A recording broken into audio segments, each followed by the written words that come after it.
Olá pessoal, meu nome é Thiago Carminati, participo do projeto Residência Pedagógica no IENG sobre a supervisão do professor Ronaldo Campos. E no Enem Pilos de hoje falaremos um pouco sobre uma questão de Brasil Colônia.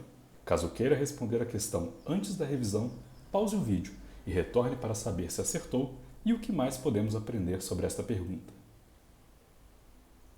No início da questão, encontramos um trecho do livro História da Companhia de Jesus no Brasil, em que podemos ler: porque todos confessamos não se poder viver sem alguns escravos, que busquem a lenha e a água e façam cada dia o pão que se come e outros serviços que não são possíveis poderem se fazer pelos irmãos jesuítas, máxime sendo tão poucos que seria necessário deixar as confissões e tudo mais.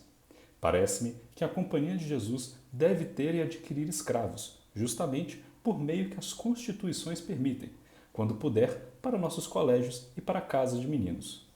Logo abaixo, podemos ler a pergunta que diz: o texto explicita premissas da expansão ultramarina portuguesa ao buscar justificar a... Mas antes de responder, vamos falar um pouco sobre o contexto da questão. Como podemos ver no texto, essa questão diz respeito aos jesuítas e à Companhia de Jesus. Mas quem de fato eram esses grupos? Bom, para começarmos, é importante primeiro compreendermos que estes grupos estão relacionados diretamente com as grandes navegações, com a Reforma Protestante e com a colonização portuguesa do continente americano, que hoje compõe o Brasil. Essa colonização portuguesa é compreendida como sendo um império ultramarino, ou seja, um império com um foco maior no domínio dos mares e oceanos, buscando assim controlar o comércio marítimo de especiarias, mas também de escravos trazidos do litoral africano. A ordem religiosa, conhecida como Companhia de Jesus, foi fundada na Europa em 1534 por Santo Inácio de Loyola, com o objetivo de expandir a fé católica pelo mundo. Os membros dessa ordem eram chamados de jesuítas e foram muito utilizados pelo Império Ultramarino Português, como uma forma de catequizar as regiões em que tinham alguma forma de domínio ou influência. Os jesuítas chegaram à América Portuguesa, ou seja, ao Brasil, em 1549, formando aldeias jesuítas, que chamamos de missões, em várias partes do território, com o objetivo de catequizar os povos indígenas. Foram, desta forma, um grupo de grande importância no processo de colonização e de aculturação dos indígenas, não sendo incomum a expansão das missões por meio da força. Mas e os escravos citados no texto?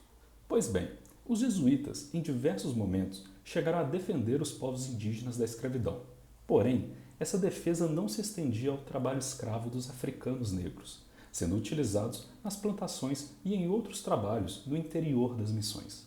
As ações da Companhia de Jesus foram fundamentais para a proibição da escravidão indígena em 1570, mas, por outro lado, isso resultou na substituição pela escravidão negra e na intensificação do tráfico de escravos vindos da África, se tornando a mão de obra principal na colônia. Agora, vamos à revisão das questões para identificarmos a correta, lembrando que a pergunta diz: o texto explicita premissas da expansão ultramarina portuguesa, ao buscar justificar a...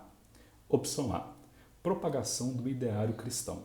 Como vimos, os jesuítas de fato tinham como objetivo a catequização dos povos nativos. Porém, precisamos nos atentar ao texto, uma vez que essa evangelização não era o ponto principal do texto. Opção B: valorização do trabalho braçal. Dizer que o texto aborda uma valorização seria equivocado, uma vez que aborda uma suposta necessidade dos jesuítas em ter escravos para a realização das tarefas. Opção C: adoção do cativeiro na colônia. Como vimos na revisão, os jesuítas foram muito importantes nesse processo de substituição do trabalho escravo indígena para o trabalho escravo negro, além do próprio texto relatar um pedido da ordem religiosa para se adquirir escravos. Opção D: adesão do ascetismo contemplativo.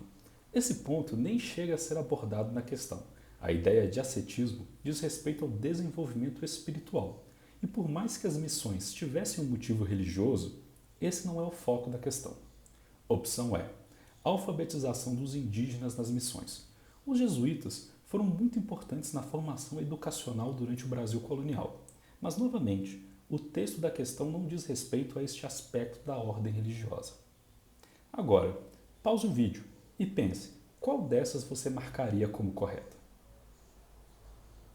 Bom, após essa revisão e dadas as opções, podemos concluir que a resposta correta para essa questão é a opção C, adoção do cativeiro na colônia.